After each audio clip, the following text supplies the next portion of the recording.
నమస్కారం. హిందూ టీవీకి స్వాగతం. ఓం శ్రీ మహాగణాధిపతయే నమః. ఓం శ్రీ సరస్వత్యే నమః. ఓం శ్రీ శ్రీపాద శ్రీవల్లభ శ్రీ నృసింహ సరస్వత్యే నమో నమః.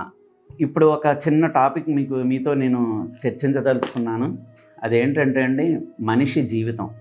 మనిషి జీవితం ఎప్పుడు సాఫీగా సాగాలంటే ఒక ధనము అయితే ప్రాధాన్యతే, ధనానికి ఎక్కువ ప్రాధాన్యత ఇవ్వాలి. అలాగే మనిషి తన యొక్క వ్యక్తిత్వాన్ని బట్టి మసులుకుంటూ ఉండాలండి. ఇప్పుడు సమాజం అనేది ఉన్నది, అంటే మనం అడవుల్లో ఏం జీవించట్లేదు, సంఘంలో ఉన్నాం. కాబట్టి ఏదైనా సరే తప్పు విషయాల జోలికి వెళ్లకుండా, అలాగే ధనానికి ఒక గౌరవం ఇస్తూ ఉంటే మన కుటుంబము, మన జీవితం కూడా సాఫీగా సాగిపోతుంది. మనిషి జీవితం సాఫీగా సాగిపోవాలన్నా, ధనానికి లోటు లేకుండా ఉండాలంటే మనకి మహాలక్ష్మీదేవి అనుగ్రహం ఖచ్చితంగా ఉండాలండి. ఆ మహాలక్ష్మీదేవి అనుగ్రహంకి ప్రీతికరంగా నడుచుకున్న వారి పట్ల మాత్రమే ఉంటుంది. అయితే లక్ష్మీదేవి కరుణా కటాక్ష వీక్షణాలు ఉండాలంటే ఆమె మనసుకు నచ్చినట్లు మనం నడుచుకోవాలి. అంటే ఆవిడకి నచ్చినట్లే మనం ఉండాలి. ఎప్పుడు కూడా సత్యాన్నే మాట్లాడాలి. అంటే సత్యాన్నే మాట్లాడాలి అంటే మన పీకల మీదకి వచ్చినప్పుడు ఏదైనా ఏమైనా మాటలు తప్పులుగా మనం వాటిని తప్పించుకోవడానికి ఏమన్నా చేయొచ్చు, కానీ ఈ కలియుగంలో పూర్తి సత్యంలో బతకాలంటే అది కుదరదు. కాబట్టి ప్రయత్నించాలి, సత్యంగా మాట్లాడడానికి ప్రయత్నించాలి. ఎంతటి కష్ట నష్టాలు ఎదురైనా కూడా మన సత్యాన్ని అనేది వీడకూడదు. ఇక నిస్వార్థంగా వ్యవహరించాలి. అంటే ప్రతి దాని పట్ల స్వార్థతతో ఉండడం కూడా ఆ తల్లికి నచ్చదనమాట. నిస్వార్థంగా ఉండాలి. అలాగే మన కన్న తల్లిదండ్రులండి, ఎందుకంటే మనం ఈ భూమి మీదకి రావడానికి కారణమే వారు లేకపోతే మనం ఈ భూమి మీదకి వస్తామా? అప్పుడు అబ్దుల్ కలాం లాంటి వాళ్ళు కూడా అంతటి మేధావులు, అంటే దేశానికి రాష్ట్రపతిగా చేశారు అబ్దుల్ కలాం. అంటే ఆ తల్లిదండ్రులు కనకుండానే ఆయనకు ఒక సంస్కారం అనేది ఇవ్వకుండానే ఆయన అంత స్థితిలోకి వచ్చి ఉండడు కదండి. అందుకని తల్లిదండ్రులు మెయిన్. ఎప్పుడు కూడా దేవుడి కన్నా, గురువు కన్నా ముందు ఆధిపత్యాన్ని భగవంతుడు తల్లిదండ్రులకే ఇచ్చాడండి. అందుకని మాతృదేవో భవ నుంచి మొదలుపెట్టాడు భగవంతుడు. కనుక తల్లిదండ్రులను అందరూ ప్రేమించాలి. అలాగే గురువులను పూజించాలి. అంటే మనకి ఈ జీవితాన్ని ఇచ్చిన గురువులను, మనకు చదువు నేర్పించి, మనం తప్పులు చేస్తే వాటిని సరిదిద్దుతూ మనల్ని ఈ ఉన్నత స్థానాల్లో చేర్చే గురువులు మెయిన్. ఆ గురువులను కూడా మనం ఎప్పుడు కూడా సేవిస్తూ ఉండాలి. అంటే మనసులో ఎప్పుడు స్మరించుకోవాలి వారి గురించి.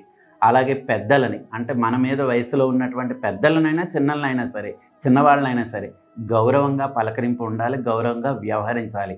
అలాగే నిస్సహాయులైన వారు, అంటే కాళ్ళు చేతులు లేకుండా అభాగ్యులు కొందరు రోడ్డు మీద ఉంటూ ఉంటారు, వాళ్ళని ఆదరించాలి. అలాగే వృద్ధాప్యంలో కొందరు ఉంటూ ఉంటారు, రోడ్ల మీద వదిలేసినట్టు, అంటే తల్లిదండ్రులను వదిలేసిన ప్రబుద్ధులు కూడా ఉన్నారు. అలాంటి వారు పాపం రోడ్డు మీద భిక్షాటన చేసుకుంటూ ఉంటారు. అలాంటి వారిని కూడా ఆదరించాలి. అలాగే సాధు జంతువులకి ఆహారాన్ని అందించాలి. అంటే ఇప్పుడు మనమంటే ఆకలి అవుతుందంటే తీసుకుంటాం, తింటామండి. లేకపోతే ఏదైనా షాప్కి వెళ్తాం, కొనుక్కుంటాం. కాకపోతే మూగజీవాలకు మనమే పెట్టాలి. ఇప్పుడు ఏదైనా సరే, ఇప్పుడు ఒక వేసవికాలం ఉందనుకోండి, ఏమీ లేదు, ఒక చిన్న బౌల్లోని మీరు ఏమైనా ధాన్యం గింజలు కానీ ఏమైనా వేసి పక్కన వాటర్ పెట్టండి. అది కూడా మనం చేసే సేవే.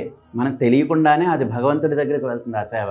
ఇలాంటి పనులన్నీ చేయాలంటే మూగజీవాలను తప్పకుండా వాటికి ఆదరణ అనేది అందించాలి. అలాగే దైవ కార్యాలు అంటే 10 మందికి అన్నం పెట్టేటువంటి కార్యాలు. ఇప్పుడు ఏదైనా ఒక సీతారాముల కళ్యాణం చేసుకుంటారు, ఒకళ్ళ ఇంట్లో వ్రతాలు చేసుకుంటారు, గృహప్రవేశాలు చేసుకుంటారు. ఇలా 10 మందికి ఏంటంటే ఇలాంటి కార్యాలు చేస్తూ ఉంటాం. ఇలాంటి దైవ కార్యాలన్నీ కూడా చేస్తూ ఉండాలి. ధర్మ కార్యాలంటే ఏదో మన దగ్గర ఉన్నదంతా తీసుకెళ్ళి దానం చేయడం అని కాదండి. అలా దానం చేస్తే ఇంకా మనకంటూ ఏది మిగలదు. దాన గుణం కూడా దానికి ఒక లిమిట్ అనేది ఉంటుంది. అంటే ఇప్పుడు అన్నం లేని వాళ్ళకి అన్నం పెట్టండి, నీళ్ళు లేని వాళ్ళకి నీళ్లు అందించండి.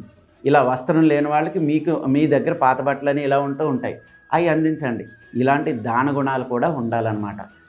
దాన గుణాలు కూడా ఉండాలి. అలాగే నిమిత్తం మాత్రమని చేయించేవాడు ఎప్పుడు భగవంతుడనే ఉండాలండి. ఇదొక్కటి ప్రతి ఒక్కళ్ళు కూడా దృష్టిలో పెట్టుకోవాల్సిన విషయం. ఏంటంటే ఏదో ఇప్పుడు మీరు దానం చేస్తున్నారంటే మీరు కాదు అక్కడ చేసేది, భగవంతుడు మీతోని చేయిస్తున్నాడు ఆ దానం. అందుకని ఎప్పుడు కూడా ఆ స్పృహను కలిగి ఉన్నవాడు ఉన్నత స్థానాల్లోకి వెళుతూ ఉంటాడు. అయితే అలాగ తాను ధర్మంగా సంపాదించిన మొత్తంలో కూడా మనం ఒక ఉద్యోగం చేసినా, ఒక వ్యాపారం చేసినా అంతా కూడా మనం నిజాయితీగా మనం సంపాదించిన సంపాదన కొంత దానం చేయడానికి ఉపయోగించాలి. అంటే ఎలాంటి ఆటిలకండి, ఒక ట్రస్ట్‌లు ఇప్పుడు మీకొక ఒక 20,000, ఒక 30,000 పోనీ ఒక 10,000 వచ్చినాయి. అందులో ఒక 500 ఏదో ఒక దానికి మనం దానం చేస్తూ ఉండాలన్నమాట. ఇలా పవిత్రమైన జీవితాన్ని గడిపిన వాళ్ళ దగ్గర ఎప్పుడు కూడా మహాలక్ష్మి అనుగ్రహం ఉంటుందండి. కనుక అందరూ కూడా ఈ సద్భావనతో పురాతన కాలం నుంచి ఈ నానుడు ఉంది. మనిషి ఎలా బ్రతకాలి అనేటువంటి నానుడు అనేది పురాతన కాలం నుంచి ఉంది. కాబట్టి అందరూ కూడా ఇలాంటివన్నీ కూడా వ్యవహరిస్తూ ఆ తల్లి కృపాకటాక వీక్షణాలకి అందరూ కూడా ఉండాలని చెప్పి, అందరూ ఆ తల్లికి దగ్గరగా ఉండాలని చెప్పి నేను మనస్ఫూర్తిగా కోరుకుంటున్నాను. సెలవు.